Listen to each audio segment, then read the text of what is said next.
Prabowo versus Anies menanggapi kepercayaan rakyat kepada partai politik sebagai pilar demokrasi. Salah satu pilar penting demokrasi adalah partai politik. Namun, kepercayaan publik terhadap partai politik di Indonesia selalu rendah. Pertanyaan, apa kebijakan yang akan Anda lakukan untuk melakukan pembenahan tata kelola partai politik? Minimal ada tiga, minimal tiga nih. Satu adalah adanya kebebasan berbicara. Yang kedua, adanya oposisi yang bebas untuk mengkritik pemerintah dan menjadi penyeimbang pemerintah.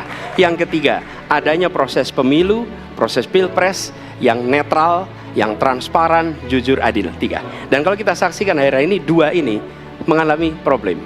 Kita menyaksikan bagaimana kebebasan berbicara menurun, termasuk mengkritik partai politik. Dan angka demokrasi kita menurun, indeks demokrasi kita.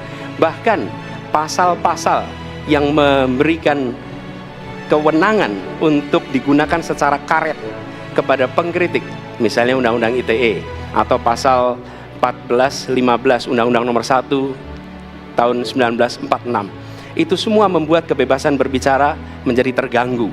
Yang kedua, oposisi, kita saksikan minim sekali adanya oposisi selama ini. Dan sekarang ujiannya adalah besok.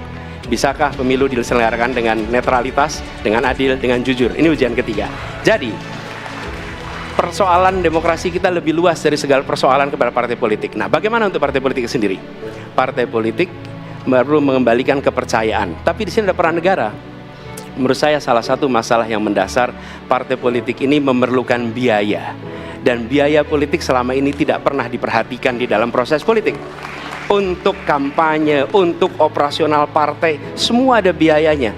Sudah saatnya pembiayaan politik itu dihitung dengan benar.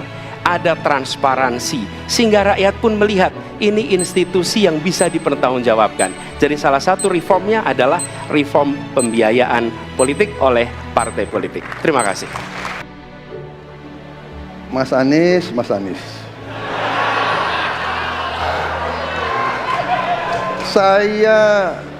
Saya berpendapat Mas Anies ini agak berlebihan.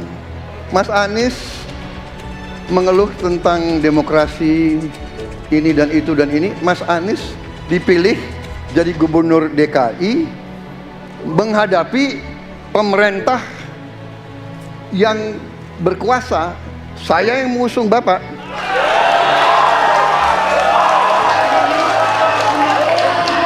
Kalau demokrasi kita tidak berjalan, tidak mungkin Anda jadi gubernur.